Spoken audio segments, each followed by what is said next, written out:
अच्छा प्रभु जी, ऐसा बोलते हैं कि भगवान शिव का जो सबसे बड़ा भक्त था वो रावण था। ऐसे भगवान श्री कृष्ण का सबसे बड़ा भक्त कौन है? भगवान श्री कृष्ण के सबसे बड़े भक्त हैं गिरिराज गोवर्धन। भगवान ने 3 भक्तों को अपना उत्तम भक्त बताया है। उसमें सबसे 3rd नंबर पे ब्रोंज मेडल दिया है युधिष्ठिर महाराज को। युधिष्ठिर महाराज ने क्योंकि भगवान कृष्ण को यथारूप स्वीकार किया। जब जब उन्होंने महाभारत के युद्ध में जो बोला, श्री कृष्ण ने स्वीकार किया, उसको युधिष्ठिर ने स्वीकार किया। एक जगह गलती कर दी थी, जब द्रोणाचार्य के पुत्र अश्वत्थामा को मारना था, तो एक हाथी था जिसका नाम अश्वत्थामा था। तो भगवान कृष्ण ने कहा कि बोलो अश्वत्थामा हता हते, अश्वत्थामा मारा गया। तो युधिष्ठिर कहते हैं लेकिन ये भी तो बोलना पड़ेगा, नरोवा कुंजरोवा, हाथी नहीं था नर था, कुंजरोवा नरोवा नर था। तो भगवान कृष्ण बोले तुमसे मैंने जोड़ने को तो नहीं कहा, इतना कहना है कि अश्वत्थामा हता हते, अश्वत्थामा मारा गया। इतना बोलने से द्रोणाचार्य अपने रथ से नीचे उतर जाएंगे और उनको वध हो जाएगा, वरना तुम लोग जीतने वाले नहीं हो। लेकिन अर्जुन बोले मैं तो धर्मराज हूँ, कृष्ण मैं तुम्हारी बात से परे कैसे जाऊँ। तो भगवान बोले ठीक है। तो उन्होंने बोला अश्वत्थामा हता हते, जैसे ही बोला कृष्ण समझ गए युधिष्ठिर मारेगा नहीं। युधिष्ठिर बोले नरोवा कुंजरोवा, चिल्लाए। तब तक कृष्ण जोर से शंख बजा दिया ताकि वो द्रोणाचार्य सुन नहीं पाए, नीचे उतर आए, उनका वध हो गया। तो जैसे युधिष्ठिर ने ये बात बोली, युधिष्ठिर का रथ 12 इंच 1 फुट हवा में रहता था, धम से मिट्टी में धस गया। धक्का लगा, जर्क लगा, गाड़ी आती है ना स्पीड ब्रेकर में धक्का। युधिष्ठिर बोले क्या हो गया, भगवान हट गए, डिसअपियर हो गए, अंतर ध्यान हो गया भगवान। युधिष्ठिर समझ गए, एक वाक्य मैंने आज एडिशनल बोल दिया तो मेरा सोचिए, यानी कि प्रवक्ता में कैसा गुण होना चाहिए, जो लिखा है वही बोल रहे हैं। यथारूप। वरना युधिष्ठिर का एक वाक्य पे धर्मराज का रथ नीचे चला गया। आप कितने नीचे चले जाओगे, उल्टी सीधी मैनिफेस्टेशन की बातें हो रही हैं, कॉस्मिक मैनिफेस्टेशन की बातें हो रही हैं, अपने किताबें लिखी जा रही हैं, ये सब गड्ढे में जा रहा है।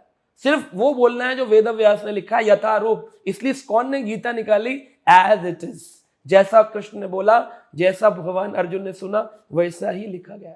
इसलिए तीसरे नंबर पे युधिष्ठिर। नहीं, लेकिन ये रेफरेंस भी तो कहीं से लिया गया होगा, क्योंकि इस्कॉन तो अभी जो महाभारत युद्ध हुआ था, जब गीता को उपदेश दिया गया था तो द्वापर युग में था, और इस्कॉन की जो अभी स्थापना हुई है ये तो अभी कुछ साल पहले हुई है। तो ये रेफरेंस भी तो रेफरेंस कहां से आता है, इसी को गुरु परंपरा कहते हैं।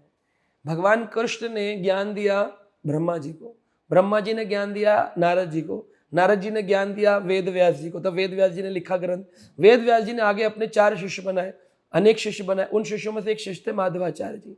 तो जैसे मैं आज आपको ज्ञान दे रहा हूँ, कोई बात बता रहा हूँ, अब आगे आप इसको अपने पॉडकास्ट के द्वारा अपने फॉलोअर्स को देंगे, तो एक ज्ञान गुरु परंपरा के माध्यम से आता है। तो वेद व्यास ने आगे माधवाचार्य को दिया, उन्होंने अक्षोभ्याय तीर्थ को दिया, उन्होंने ज्ञान सिंधु को दिया, उन्होंने दयानिधि को दिया। चलते चलते चलते माधवेंद्रपुरी को आया, चैतन्य महाप्रभु को आया, षट गोस्वामियों को आया, विश्वनाथ चौके ठाकुर, गौर किशोर बाबा जी महाराज, भक्ति सिद्धांत महाराज, प्रभुपाद, हमारे गुरु महाराज, हम। तो ये परंपरा से ज्ञान आ रहा है कृष्ण से, एक भी बीच में कोई ब्रैकेट नहीं। तो 5000 सालों में हर वर्ष में, हर 2-4 साल, 10 साल, 25 साल के अंतराल में एक एक गुरु वरिष्ठ स्तर पे आ रहे हैं, जो उस पुरानी पुस्तक को अपने गुरु की आज के परिवेश में कैसे अप्लाई करना बताते जा रहे हैं। श्लोक वही चले जा रहे हैं, मीनिंग्स एक्सप्लेन डिफरेंट तरीके से किए जा रहे हैं, ताकि उनको आज के परिवेश में समझाया सके। जैसे अगर रथ का एग्जाम्पल है तो प्रभुपाद जी उसको मोटर कार के एग्जाम्पल से समझाते हैं, क्योंकि दुनिया रथ तो समझेगी नहीं।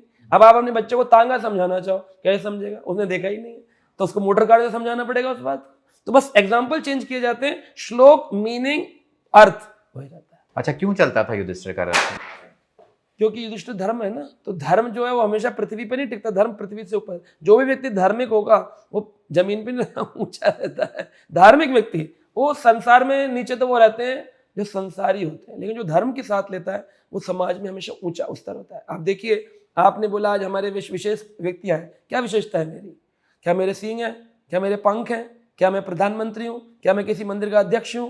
क्या मेरी में विशेषता है? कि मैं धार्मिक हूं। तो धर्म व्यक्ति को ऊंचा बना देता है। धर्मो रक्षति रक्षता, जो धर्म की रक्षा करते हैं धर्म उनकी रक्षा करता है। तो धर्म से ऊंचा हो गया रजिस्टर। लेकिन वो धर्म में एक गलती कर दी, क्या? कृष्ण की बात को न मानने से रथ नीचे।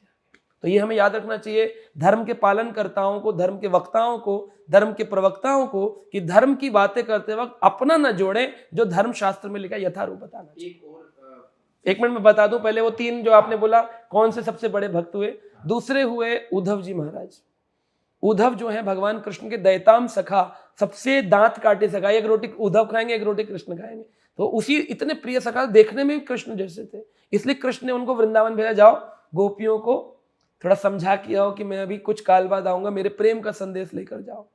तो उद्धव तीसरे हैं गोवर्धन, गिरिराज गोवर्धन। उनको भगवान ने अपने हाथ पर उठाया, जितना भी बारिश हुई इंद्र की वो सब गोवर्धन ने सहन करी, और उस छाते के नीचे भगवान कृष्ण और सारे व्रजमंडल के भक्तों को रखा। तो 1 2 3 किस कैटेगरी से दिया गया, क्यों तीसरे दूसरे एक नंबर पे लाए? तीसरे नंबर पर युधिष्ठिर को इसलिए लाए क्योंकि युधिष्ठिर कभी व्रजमंडल नहीं गए, हस्तिनापुर रहे, दिल्ली, लेकिन व्रज में कभी 84 को व्रज में प्रवेश नहीं हुआ। दूसरे नंबर पे उद्धव को लाए क्योंकि उद्धव मथुरा रहे, लेकिन वृंदावन की जो परिवेश था, वृंदावन में केवल 2 महीने रहे जब संदेश देने गए, उसके बाद मथुरा से द्वारका चले गए, वृंदावन में 2 ही महीने रहे।